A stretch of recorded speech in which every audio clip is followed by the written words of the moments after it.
ধানের উফশী জাতের 5 কেজি করে বীজ, উফশী জাত মানে যেটা 89, 92 বা 74, এটার সাথে 10 কেজি ডিএপি সার, 10 কেজি করে পটাশ সার আপনারা পাবেন। আর প্রতি বছরের মতো এবারও হাইব্রিড জাত কর্মসূচি আছে, যেটার আওতায় 1 বিঘা জমির জন্য 2 কেজি করে হাইব্রিড জাতের আমরা বীজ সহায়তা আপনাদেরকে দিব। এখন বীজতলা তৈরির উপযুক্ত সময় চলমান, ঠিক না? তো আপনারা সঠিক সময় বীজতলা করবেন যাতে সঠিক সময় রোপণ করা যায়। আমরা চাই আমরা সাম্প্রতিক বন্যায় আমনের যে ক্ষতিগ্রস্ত হয়েছি, আপনারা যে ক্ষতিগ্রস্ত হয়েছেন, এটা বোরনের বাম্পার ফলনের মাধ্যমে আমরা যাতে আমনের ক্ষয়ক্ষতিটা পুষিয়ে নিতে পারি।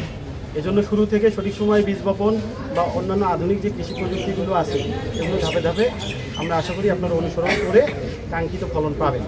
ভাইয়েরা বেশ ক্ষতিগ্রস্ত হয়েছে এবং এই ক্ষতিটাকেই পুষিয়ে নেওয়ার জন্য সরকারের পক্ষ থেকে প্রণোদনা দেওয়া হচ্ছে। আজকে আপনাদেরকে সার ও বীজ প্রদান করা হচ্ছে, যেন হচ্ছে আপনারা বোরোর ফসলটা না বোরোর ফলনটা ভালোভাবে করতে পারেন এবং কাঙ্ক্ষিত ফলাফল লাভ করে আমাদের দেশের বন্যায় যে ক্ষতিগ্রস্ত হয়েছে সেটা আমরা যেন পুষিয়ে নিতে পারি। এই লক্ষ্যে আপনাদেরকে আজকে সার ও বীজ দেওয়া হচ্ছে। আমি আশা করব যে আপনারা যথাযথ উপায়ে এই সার এবং বীজ কাজে লাগিয়ে আপনাদের ভালো ফলনের জন্য প্রচেষ্টা করবেন। আর আপনাদের যে কোনো পরামর্শ যদি লাগে, প্রয়োজনে আপনারা কৃষি অফিসার মহোদয়ের সাথে বা উপসহকারী কৃষি প্রকৌশলী আছে তাদের সাথে সবসময় যোগাযোগ রাখবেন। তো ধন্যবাদ সবাই।